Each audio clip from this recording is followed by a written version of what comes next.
Cool. So, hi everyone. I'm Sam. I'm the community planning librarian at the Pollard Memorial Library in Lowell, Massachusetts. And we are here with the lovely, the wonderful, my friend, CL Polk. And we are going to be talking about their very amazing novella, which I'm in love with. I don't have my hard copy. It's still at the bookstore. I have to pick it up after. It's fine.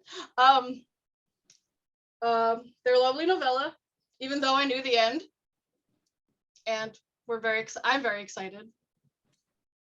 And I'm going to introduce C real quick, and here we go. So, CL Polk is the author of the World Fantasy Award-winning novel Witchmark, the first novel of the Kingston cycle, as well as its sequels Storm Song and Soulstar, which was also nominated for a Hugo Award. In addition to the Kingston cycle, they released The Midnight Bargain with Edel Einhorn Books. Tell me if I said that completely wrong. Erewhon. Wow, I said that completely wrong. Cool. Erewhon Books. Like, it looks really weird. It's nowhere spelled backwards except strangely. Oh, that's really cool though. Like, that's super cool. Erewhon Books in 2020. And of course, while we're here today, their first published novella, Even Though I Knew the End. After leaving high school early, CL Polk has worked as a film extra, sold vegetables in the street, and identified exotic insects before settling down to write silver fork fantasy novels. Polk lives in Calgary, Alberta, with too many books and a yarn stash that could last a decade. They also have a very cute cat named Petey, who I love. And they have a bicycle with a green basket in front. I love that. See. So here we are today. So it's been it's not about a month, but about 3-ish weeks since your book came out. How you feeling? I guess I'm okay. Like I don't really know what's going on with it. Like I have people who are talking to me and they really seem to like it, but I don't know, it just feels kind of weird, basically because I'm recovering from surgery, and so I haven't done any like actual promotion for the book. This is the first appearance that I've done since the surgery, and it's like the only one I have scheduled. But I don't know, it's like pretty neat because I wrote this story like a while ago. And that like the fact that it is out in like print in hardcover in like libraries and bookstores it's kind of weird, but super neat. It's really awesome to see because like I've like been able to see your writing growth since like Witchmark, and now we're here, and it's like there's hardcover books. I get to hold your hardcover books in my hand. It makes me very happy. But like, yeah, you're recovering from surgery, and like that's a lot. Are you doing okay? Do you need anything? I just, snacks and rest is what I need, and I pretty much have that covered. Good. I'm very glad. So I'm gonna jump on into it.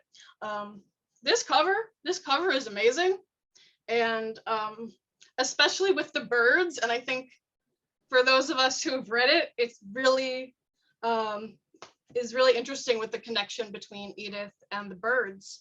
So I know it's different for like every author, every publisher, every time a book's published, but did you get any like say with working with the cover, or? When it was time to talk about cover concepts, I actually had a Pinterest board that I had made specifically for this moment. And so I sent it to them and I was like, this is kind of the feel that I want. I want like, old time movie posters. I want like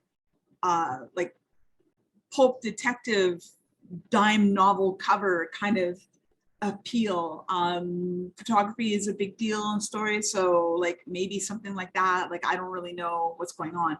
And then I just kind of sent them away with like these pictures and like some font choices, and then they came back to me with like a bunch of sketches and wow. like like a bunch of thumbnail sketches from the artist who did this. That's And I awesome. was like, these are really great. But there were two in particular that really, really stood out. This one and another one, which is amazing, amazing. And it took me a while to like kind of reason through which of those sketches I like the best. But I decided that this one was probably the best one to like, you know, factoring in a bunch of choices. I have to point out that this is highly unusual. Generally, authors don't get a lot of input on what their covers are going to be like. They just kind of get what they get. But I think probably because I had this particular vision about how it was going to look, and when I was talking about it, people were like, I know somebody who can do something like that. And when I saw his portfolio, I was like, this is amazing. This is perfect. Can I please have some of this silhouetted stuff that he does? Please, please, please. And I was like, yeah. And so I got this and I was like, oh, this is so perfect. So I really love this cover. I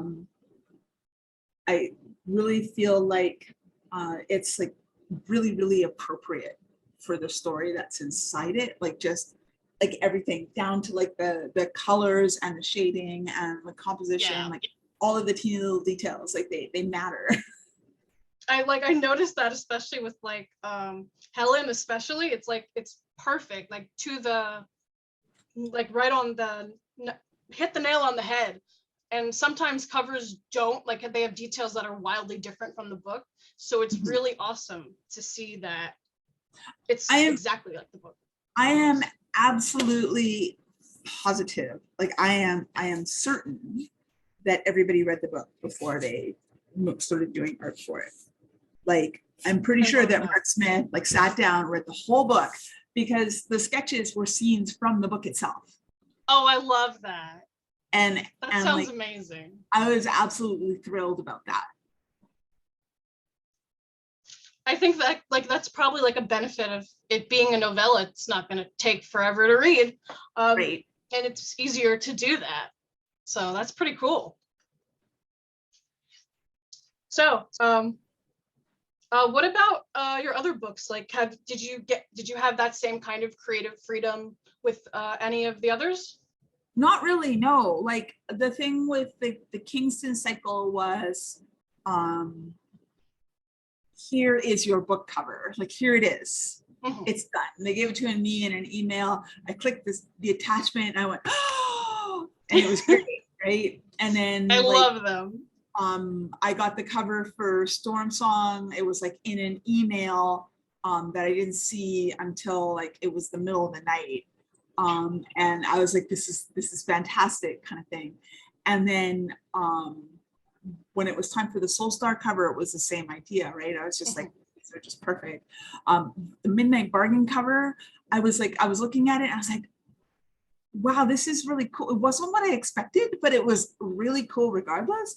And then when I actually got to see it in person on hardcover, I discovered that it was like all foiled and it's so nice. So nice. It just sits on my bookshelf at home and it's like the prettiest thing. You can just like just touch it sometimes. It's like you feel so nice. I was just do you have like foil? Oh my gosh. Cause your books deserve that. They do. Do you have one that's your favorite? This one, I really love it. I kind of want to print. I want to put it on my wall. I mean, I'm pretty sure you could ask the author for one. Yeah. Not the author, but the artist. Yeah. Because I know another friend of mine has his books like blown up and on his wall too. Yeah, I mean, a lot of authors do it. I was in Massachusetts in October and I stayed a couple of nights with a couple of author friends and they had their book cover prints on their walls in their I love that house, which is good because they have a lot of books. And it matches. So I think the next thing I want to talk about is audiobooks. So like I'm not the biggest audiobook person. I have a really, really bad attention span. But I rather actually was listening to the audiobook for Even Though I Knew the End.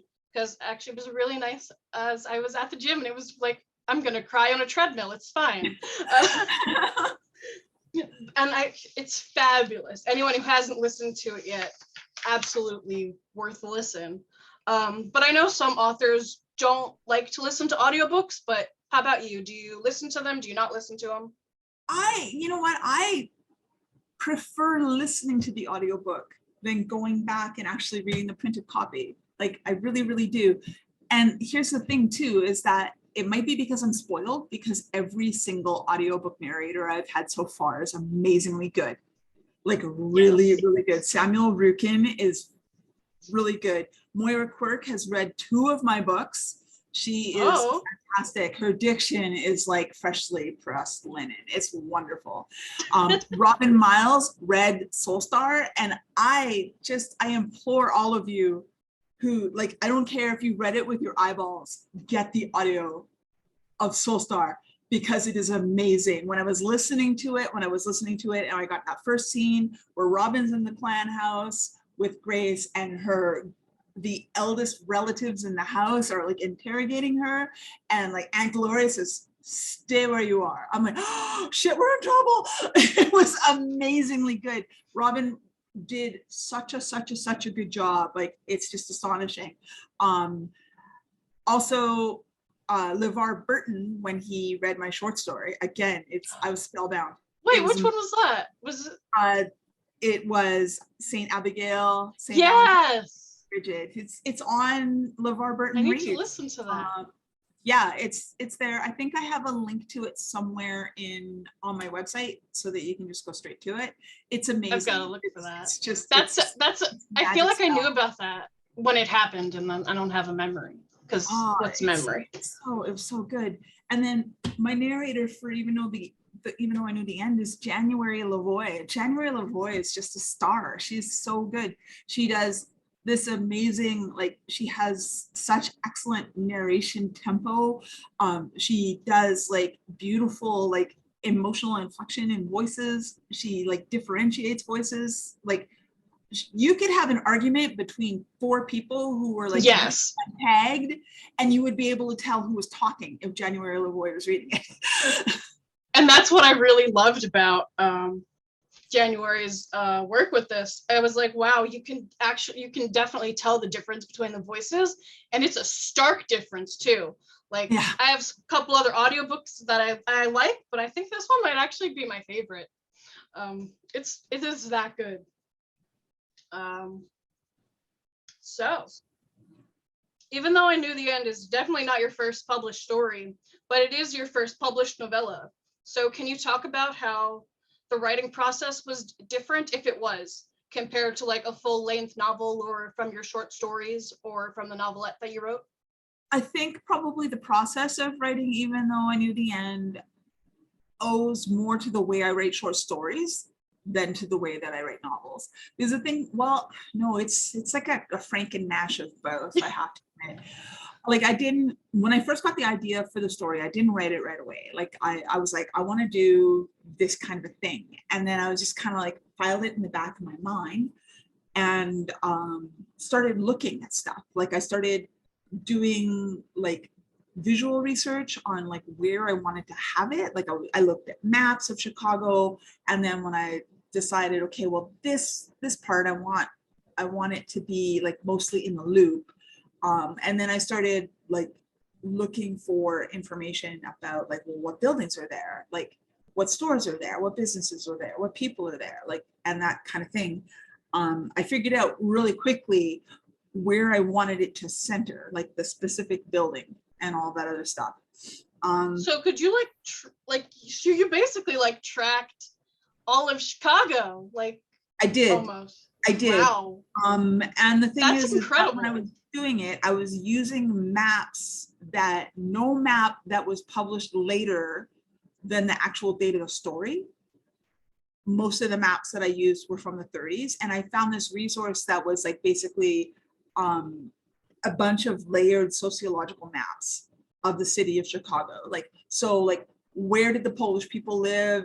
Heat map in the neighborhoods across by. That's like, amazing. where did everybody live? Where where was like most of the retail shops, where were the radio stations, like this kind of thing. So I had these maps, this resource to use for when I was like looking for locations for things that I wanted to do.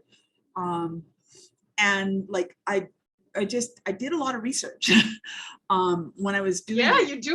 you do like probably more than a lot of others. I really like it. And sometimes when I talk to other writers about how much research I do about fantasy novels, I get this horrified expression on their faces. It's just like, because I kind of get nerdy about things. It's just like, I decide like, oh, I want to do this in my fantasy novel. So I want to research like say I want to do like a particular kind of technological development. Like I want Jacquard looms. And I'm like, okay, well, what has to happen in order to make Jacquard looms happen? And then I will dive in and figure that out. And like, as I'm doing it, I will be like doing like actual like secondary world history and like figuring out like the implications of this particular discovery, which led to this, but also led to blah, blah, blah, blah. It's stupid. No, it's not. It's amazing. Humongous. That's amazing. And dumb details that never make it into the story, but I need them anyway. Yeah, but by having those details, your world is more rich, and you can feel that, I think, and not just this book, but in all of your books. See, like that's something I think that makes your books pretty special. Not everyone's gonna do that, especially like in fantasy, where it's like, it doesn't matter that much. Well, but yeah, I hear a lot of people say, well, I write fantasy because I can just make it up. And I'm a little bit horrified by that.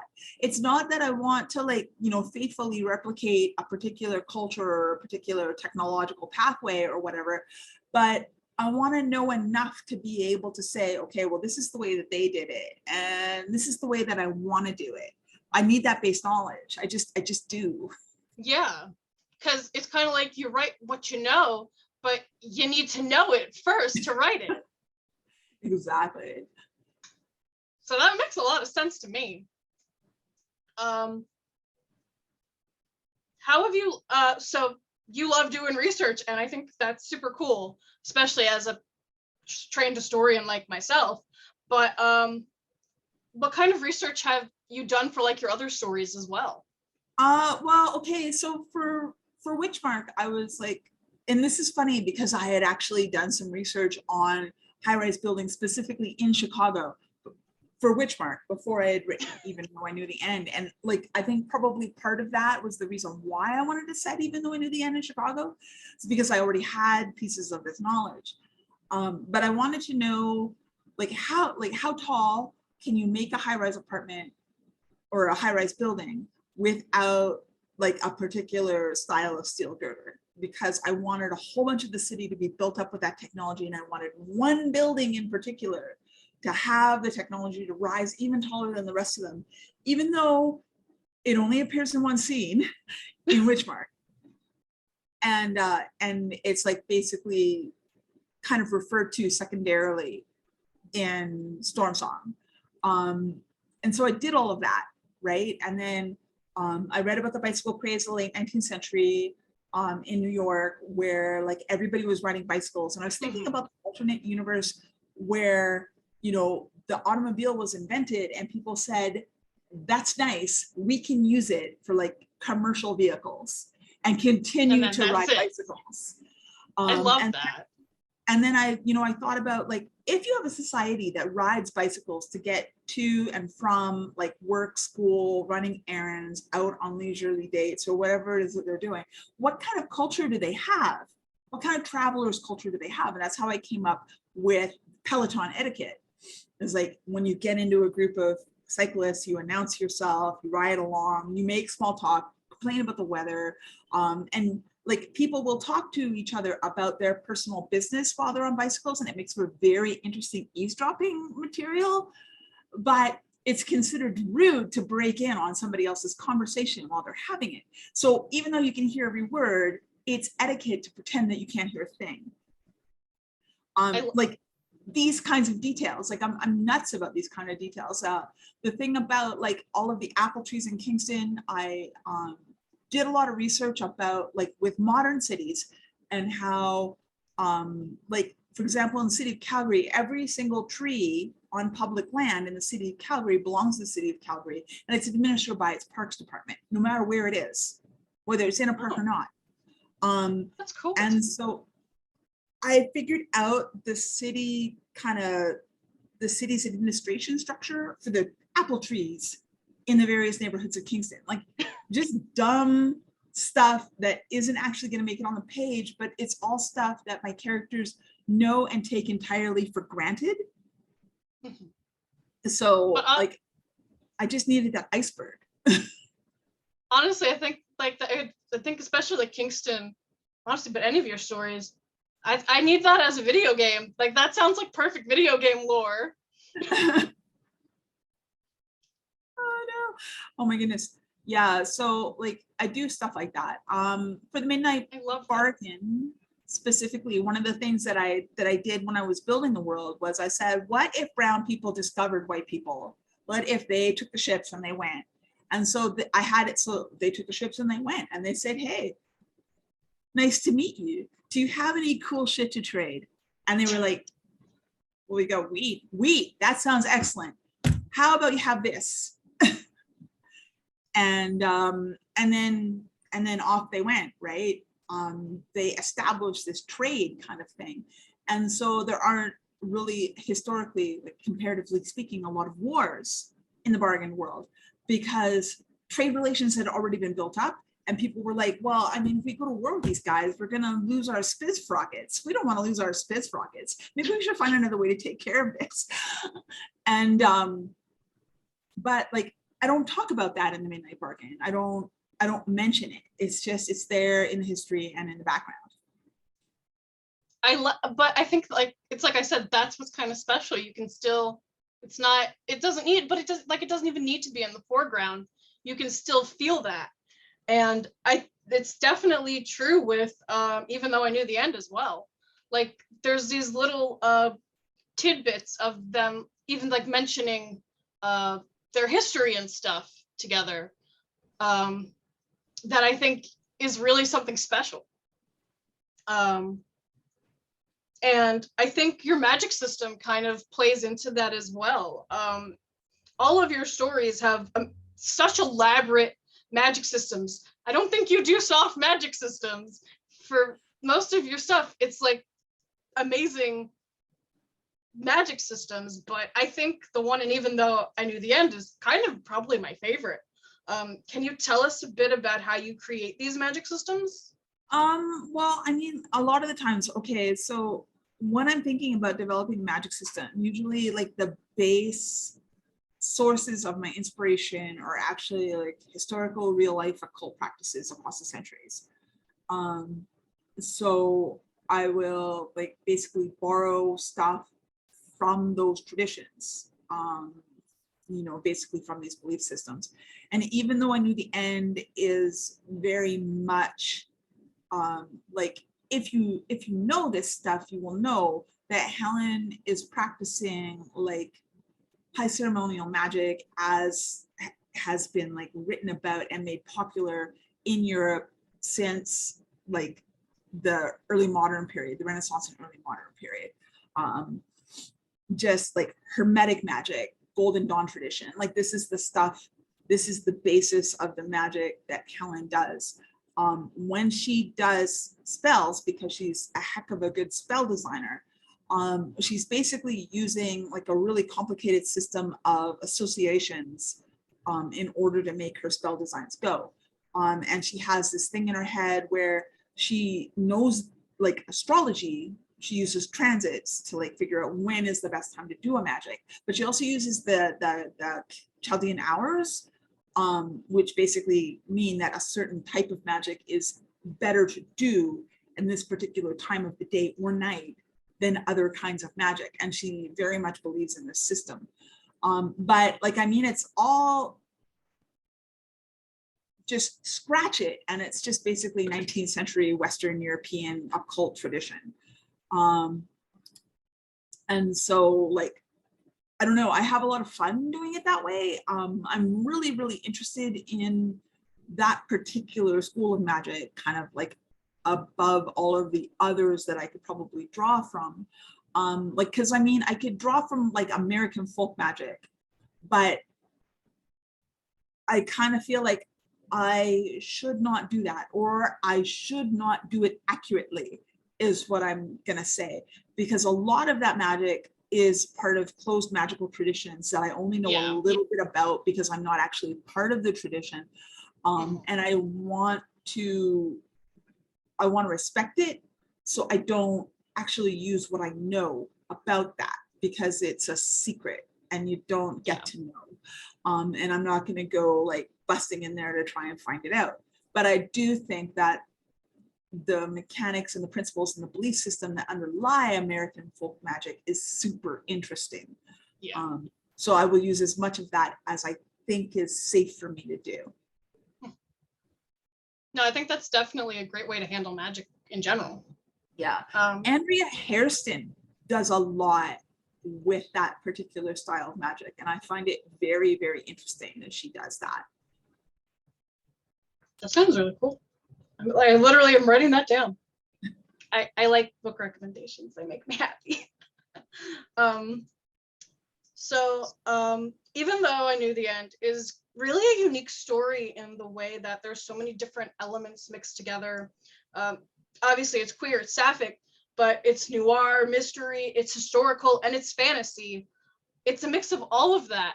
And I don't really know if there's many other books that mix all of that together. Is there anything that you would like that you can think of that's anything like this? I mean, I don't know that there are many books that like basically brazenly mash that many genres together into one story. Like, because it's like, if you're talking about like detective, like private eye, occult private eye, urban fantasy, like your brain naturally goes to one particular author. And I've heard it a lot. It's like Harry Dresden. I say, no, not like Harry Dresden. And they say, like John Constantine. And I'm like, maybe a little bit. Maybe a little bit. Maybe a little bit. But I think probably, yeah, the Hellblazer comics are an excellent kind of comparison. I love. And like, another thing that I was doing is like it is urban fantasy. It's just that I like knocked it back into a particular historical period because that's kind of a fun thing that I like to do with my urban fantasy. But I don't know, like it's urban fantasy in the style of, say, like Blood and Iron by Elizabeth Bear. It's in the style of like Emma Bull, The War for the Oaks, that kind of a thing. A lot of the early, like, Minneapolis is actually magical territory kind of stuff that was happening in the late 80s, early 90s. Another book that I can think of is Megan Lindholm's Wizard of the Pigeons, which is probably one of the best urban fantasies from that period. I want to talk about Terry Wingland. I want to talk about the Borderlands series. Like, I was basically going back to original sources with this. Another occult investigator that I can think of that people might enjoy if they enjoyed this, but they've probably already read all about her, is October Day by Shauna McGuire. There's a whole series of books there, lots and lots of fun. If you want that, if you want the urban fantasy that kind of straddles the line between urban fantasy and paranormal romance, I need to tell you about Ilona Gordon. Again, lots of books, lots of stuff there that you can like just kind of get into. The other thing is that I read, like, I was using a lot of, like, say, detective fiction when I was writing it, specifically Philip Marlowe, or sorry, not Philip Marlowe, specifically Raymond Chandler and his Philip Marlowe mysteries. The thing about it is that Chandler does these amazing, like, knock it out of the park, absolutely daring things that he does with prose, but he can't write a woman to save his life. And that was kind of the yes, I love this, but there was just one thing that bothers me that inspired me to write this story, because I wanted this thing, but I wanted it to, like, have women that are not, well, I mean, inexplicable is the word that I want to use, right? And when it comes to like lesbian pulp, a lot of lesbian pulp stories end up with this tragic, horrible ending as part of like the moralistic period on which they were written. But there is one exception, one exceptional exception, and that is The Price of Salt. It's like, it is a lesbian pulp fiction novel, but it has a happy ending. And it was written by, I can't believe, Patricia Highsmith, but she wrote it under a pseudonym originally, but it was Patricia Highsmith who wrote this book, The Price of Salt. Sometimes it's called Carol. And that's like really interesting as well. And there was pieces of The Price of Salt that wound up in the book that I was reading. Like I tapped a lot of different sources to inspire this. That was kind of leaning into another question. Did you have any other specific inspirations that? Another one that I want to talk about is like a later like woman PI, again from Chicago and very feminist, who definitely lent a lot of her stuff to Helen Brandt, and that is the V.I. Warshawski novels. They are by Sarah Paretsky. She wrote a bunch of them. That's awesome. I feel like I have a book list a mile long and I want to read all of them. Can we just make some more hours in the day?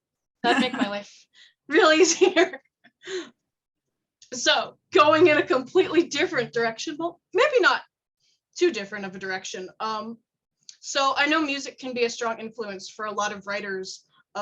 Are you one of those writers? Was there any like music that helped you write this book or any of your other works that? Well, I mean, there are moments in Even Though I Knew the End where Helen refers specifically to certain songs. Yes. Like, and so one of the things is like all of the songs that Helen referred to in the story are like actual songs by the actual performers. And sometimes this can be really hard to find because early records of these kinds of music gave credit to the band leader and not necessarily the person who was singing them. So really? Yeah, so there was like another like measure of like kind of diving to find out who was singing these particular songs, and the heartbreak of knowing that some of the big band jazz songs that I really loved hadn't actually been released at the time, so I couldn't include them. Oh. But like the record Rhapsody in Blue, like that was the record. Like I used the actual song, like I used a YouTube video of that particular album pressing and listened to that while I was doing it. I'm always creating playlists for like the stuff that I'm writing, because I find that using a playlist, a group of songs together in a group, helps me to like kind of link it to my like memory stack of like what the story is supposed to be about and what it's supposed to feel like. So there's always a soundtrack for my books, always. And it's probably like a nice way to help you like get in that mood to write it too. Yes. Have you ever shared any of those? I have actually, like I have some of the lists on Spotify and things like that. I should probably like link them up a little bit more easy to make them easier to find. I should put them on my books page so that people know where to find the playlists that I used for each of the books that I have published. That would be awesome. I know I would definitely like to listen to those. So we're going to go a little bit backwards, I guess. So I really love the ending of the book, which I'm not going to spoil. I'm not going to do that. But I'm going to share my out of context lines that I really loved. So here I go. Anything you want, name it, it's yours. I want the moon. I'll get a ladder. For me, that was just a really nice moment of levity during some really hard stuff going on. And I 100% think that Helen would try to find a way to give Edith the moon, 100%. Did you like have a favorite moment or quote from the book? Well, I mean, I want the moon, I'll get a ladder. Like, I love the moment when I wrote it because it just kind of fell out of me. And it just felt like, you know, it just felt like they were in the clutch in black and white movie, beautifully lit, diffused with like the orchestra going on around them, like a big romantic cinematic moment. And like big romantic cinematic dialogue, like right there. Yes.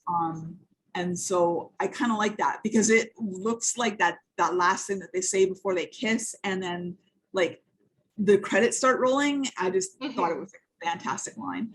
I think probably my favorite is right. Oh goodness. Because like there's so much, because I worked really hard to like just keep writing like banger line after banger line. So it's hard to pick. Which you do a lot. Me just highlighting stuff in the book. It's fine. Let me just highlight the whole book. It's fine. I think, well, I mean, the paragraph that has the title drop is probably my favorite. It's Jay Gatsby knew a lot about hope.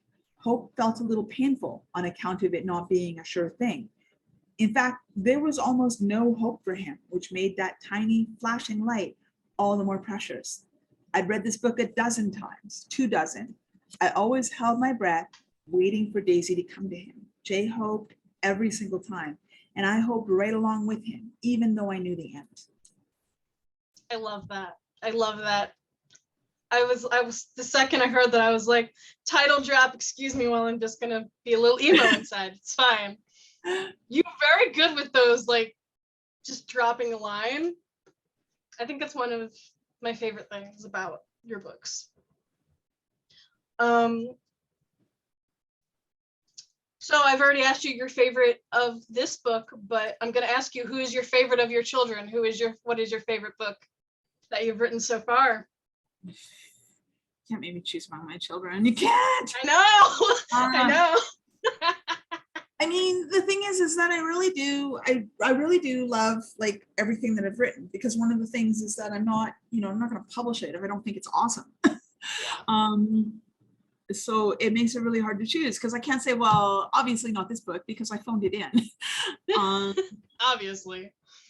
I think I spent a lot of time writing Kingston Cycle. I spent a lot of time writing it, and so I got to go pretty deep with it.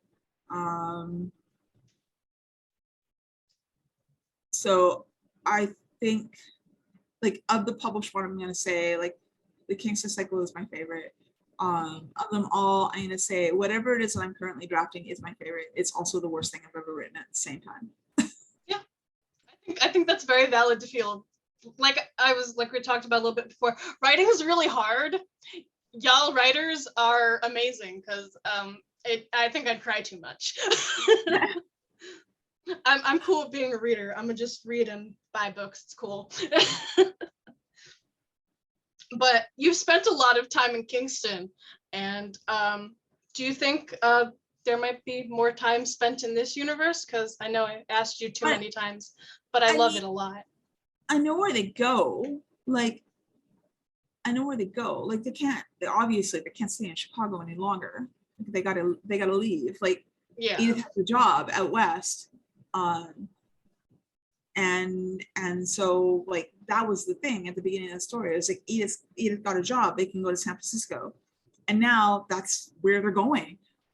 So it's just sort of like that's where they end up. They go to San Francisco, and Helen goes and gets a square job at an insurance company doing claim investigations. That's what she does. Hijinks ensue, but I don't want to talk about that yet.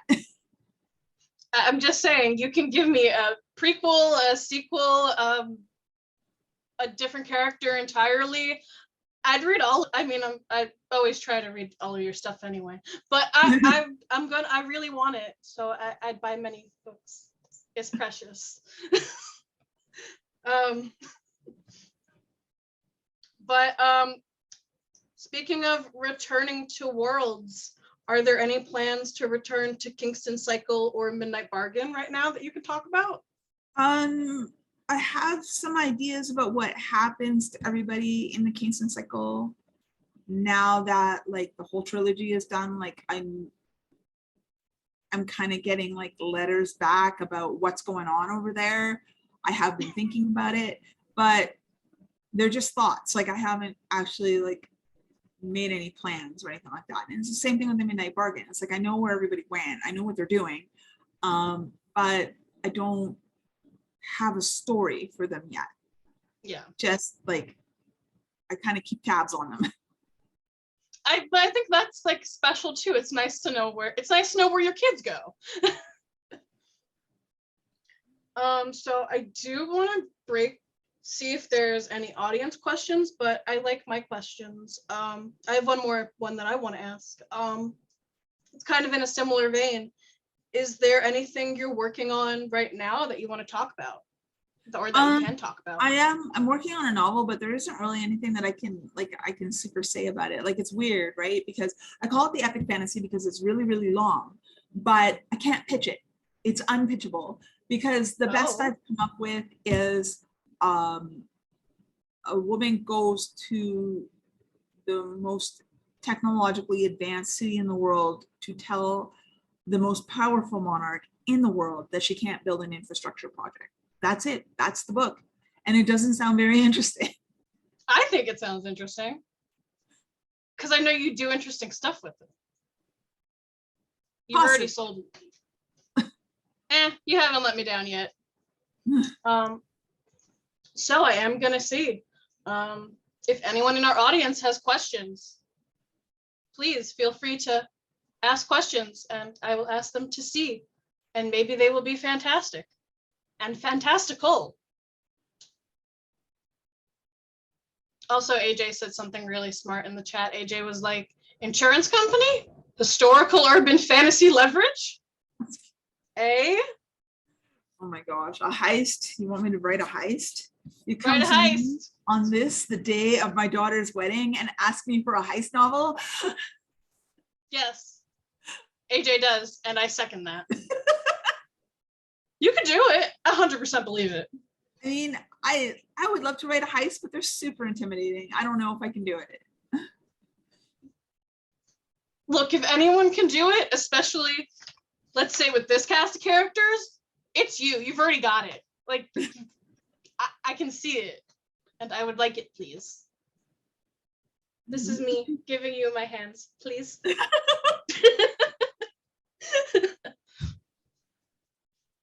But let's see. I know I had one audience question because I've got it beforehand. But I'm going to actually ask Pamela's question first.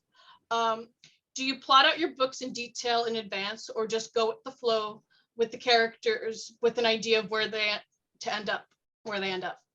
A lot of times when I'm actually starting the writing of the story, I'm not precisely sure how it's going to end. But I know enough that I know that if I write a certain amount of it, I will figure out what the ending inevitably has to be. The Midnight Bargain is a perfect example of that. I got to about the scene where they're riding horses in the park. And Beatrice's little sister is berating her because Harriet does not believe that Beatrice is taking this seriously enough. And at that point, I realized what the big climactic ending of the story had to be, and I wrote it down. I actually wrote up the prose and like didn't put it in the manuscript or anything. I just kind of held it off to the side. I was like, that's what I'm aiming towards. So I just have to do things that head me toward that conclusion. And then I know that there's scenes that I absolutely want to write, but I'm not sure exactly when they happen in the book. Like I know what I need to do in order to get to that scene, and I will like generally write in that direction. But I don't plot out my novels in detail, even though I knew the end was scene by scene outlined. Like I had a card for every single numbered section of that book. And that is the most outlining I have ever done. And it was incredibly easy for me to do. And I wrote the first draft of the story in just a little bit over a week because of it. But I don't normally write that way because I always feel like if I come up with something better, but I had an outline, I get messed up because I'm like, well, this is a better idea, but I wrote an outline, but this is a better idea, but I wrote an outline, and then I'll just be stuck. I won't be able to do anything because I can't figure out what to do. So I just kind of do my highlight scenes and work toward them, and then figure out the implications of the things that I had to do in order to get to that highlight scene and get to the next one. Oh no, I think that's a great way to do it, because outlines can be really intimidating. It's like, do you follow it or do you go off somewhere, and where is the somewhere going to lead you to? That's scary sometimes. Like, I don't know, writing can be intimidating. And you've talked a little bit about like writing, how difficult writing can be lately. So what is some advice you can give to those who are struggling with writing, whether it be their book or writing whatever right now? Okay, so the thing that I want people to understand is that we are still in the midst of a crisis that makes it hard to think about anything but the crisis. And when you're in something like that, it's hard to find the room that you need in order to write things, unless the writing is the survival mechanism that you need to get through. But it is not bad if that is not the survival mechanism that you need to get through. So Daniel Jose Older said that before he comes to the page, he has to forgive himself for what he has not done. And I kind of resonate with that, because I can be very perfectionist type A driven, which is weird because I'm the biggest slacker you ever saw. But in my head, I am like, you need to get an A+ in everything you do. You have to nail it perfectly on the first try, or else it's not worth doing. I've been called out. And so, it's like, I didn't show up here to attack you today. I'm just like, and so I have to like actively go against this like driven, anxious little squirrel that's in my head telling me that everything is a disaster. So I just want to say, if you're having trouble, everyone is. You are not alone. It's happening to all of us. It sucks, and it's okay. Do what you can and celebrate that. It's probably going to be a little while before we're productive little bunnies again. It's all right. Naps are mandated. Self-care is mandatory. Just drink your water. Right.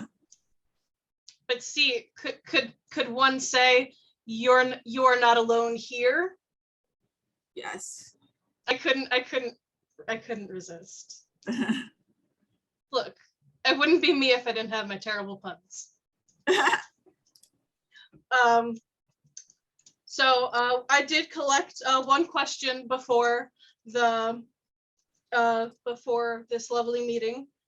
It definitely was not in our Discord, but lovely Gigi had a question of, where do you go for inspiration for your books, and what in particular has inspired you like lately? It can be anything under the sea, it can be random.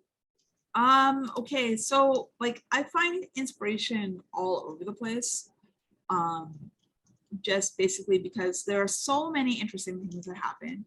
And I stumble across so many interesting like articles or like messages on Mastodon, or you know, like stuff that I have in my newsletters, that, you know, I see something that sparks off an idea. Do I follow the idea? Not necessarily, but I basically kind of like collect cool tidbits, and I don't try to organize them. I don't try to make them be things, but a story will build themselves once I have enough of these little pieces to like actually become something, like when I let them build their connections with each other. But I don't know, like I saw an article the other day about an immortal jellyfish, and I was like, immortal jellyfish, what the heck? Hello. Right? So I read it and I was like, oh crap. Now I have an idea for a story. Am I going to write that story? I don't know, but there it is. I'm just going to throw it in the bag with the rest of them. And I use the bag very specifically because I always kind of felt like a bit of a weirdo because of the way that I like just basically like collect interesting things and then build stories out of them, because a lot of the time when I was learning how to write, like the prevailing kind of idea is that all stories follow this same structure. It's the hero's journey by Campbell, and I didn't like it. No. I did not like it. I was like, I don't like the way this works. I don't want to do it that way. I'm not gonna do it that way, but I can't explain to anybody how I do it. And then it turned out that years ago, Ursula K. Le Guin had written an essay called The Carrier Bag Theory of Fiction. And I didn't know about it. I didn't know about it. I don't think I know about it. I don't think I know about it either. I had to go and do a panel where we were discussing it. And I was like, oh, great. Yeah, I can do that. And I'm like furiously searching for the essay online. And I read it. And the idea is that Ursula is talking about how lots of stories are like, you know, the mammoth hunter go out with their weapons to do violence against a great foe, and then they come back and they tell everybody that they're better than sliced bread, and that there are a lot of stories like that. And you know, I love a good mammoth hunting story, I do, but she was talking about the stories of like learning to weave a bag, to gather the things, to bring them back to the community, to feed them and nurture them. And I was like, hold on, wait a minute, wait. I do that. Like, that's what I do. I kind of, you do that. I get these things, these shiny, beautiful things. I put them in a bag, I bring them back, and the story comes from that collection of things. And it's like not necessarily about the great mammoth hunter. It can be, but it doesn't have to be. And so there's a lot of freedom in that sort of thing. So I'm just going to go on collecting my shiny stuff wherever it comes from, whether it's like an article about immortal jellyfish, or if it's like this wonderful book that I have read, or like just thinking about stories and about like the things that you can do with them. I don't want to spoiler anybody, but I watched Knives Out Glass Onion last night. We went to the theater, we watched it. It was extremely satisfying, extremely satisfying. Was it as plot tight as the original Knives Out? No, I don't care. You see, I am actually in a trade with my partner that I will be watching both of those movies, and then Perry will be reading Even Though I Knew the End, because I couldn't shut up. It's a fair deal. It's a fair deal. You see, I tried to argue that that 2 movies was not a fair deal for a book, and apparently I've just lost. Perry's opinions against me. It's fine. But do we have any last audience questions? You may ask your questions now, or speak now or forever hold your peace. I will hold your heart, and I'll turn it into pieces, I guess. I don't know. But I have one very last question. It's kind of one that I like to end on. What are you reading lately? What do you have any favorite books that you've read this year that are kind of like your best ones of 2022? Okay, so on the headphones is The Spearman by Mary Robinette Kowal, narrated by Mary Robinette Kowal. I'm really digging it. It's got that feel that I really like. It's a mystery. It's on a spaceship, and it's the Thin Man in space. So that'll give you a general idea of what it is that I'm reading. But it's super interesting. Like, she talks about, like, the main character is disabled. Oh, okay. I like this already. She had an accident before the events of the book, and they have left her with a chronic pain condition. So that's what I'm listening to. I like it. Currently reading on the Kindle. Hang on a second, I'm gonna grab my phone real quick here. Because I think it's a nonfiction that I'm reading on the Kindle right now, and I'm just gonna quickly go and have a look. Actually, no, I have a fiction novel on the go as well. The Dragon Waiting by John Ooh. M. Ford. That sounds interesting. John M. Ford is kind of a legend among science fiction and fantasy writers. He actually wrote this book in like 1983. And he is widely considered to be like one of the best, most insightful, most interesting writers. But he died suddenly in the aughts. And because there was a problem with his will, and so all of his books went out of print, and they've recently returned to print, and now I have the opportunity to read them. Cool. Let's see, the nonfiction book. I was reading a nonfiction book. Where is it? It flew away. It just flew out of your phone. Flew away. Maybe it wasn't in my Kindle. Maybe it was in another one of my things, and I'm just not remembering.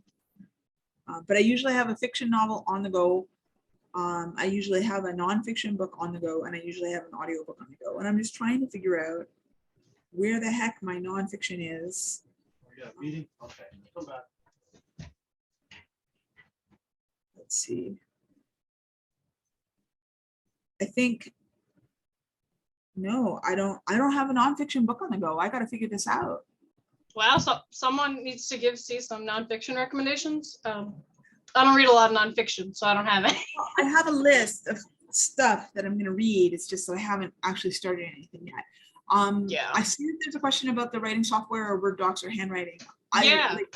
I have a lot of tools that I use. One of my favorites is this. It's an iPad, and there's an app on it called Nebo, and I use my Apple Pencil with it, and I do handwriting specifically on the iPad. I have a matte anti-glare film over it, and it changes the texture, so it's not really slick feeling. It feels a little bit more draggy, like writing on paper. That's super cool. Yeah. I love Scrivener. I use it for my first draft and for my book planning, and also for my revision plans. When I need somebody to beta read for me, I usually put it in Google Docs so that they can read it, and I will do like little adjustments in there, so it makes versioning a little bit of a headache. When it's ready, of course, I put it in Word and I give it to my agent, because the publishing industry uses Word, even though none of us like it. Why is that? Just industry standard? Inertia. Yeah, things don't change quickly. But yeah, I think we are almost at the end of our time. So I'm very happy we finally got to do this. Makes me really happy. I like to do author talks. They're fun, and they're funner when it's with people who I'm like who I've known for a million years. It's been like at least that long, so. at least. But thank you for joining me today. And thank you everyone for coming, and anyone who will listen to the recording. I know I had a blast. I hope you had a blast, C, and I hope our friends in the audience had a blast. Yeah, I was glad to come. I liked having the conversation. Thank you very much for coming. And I think there we will end the recording.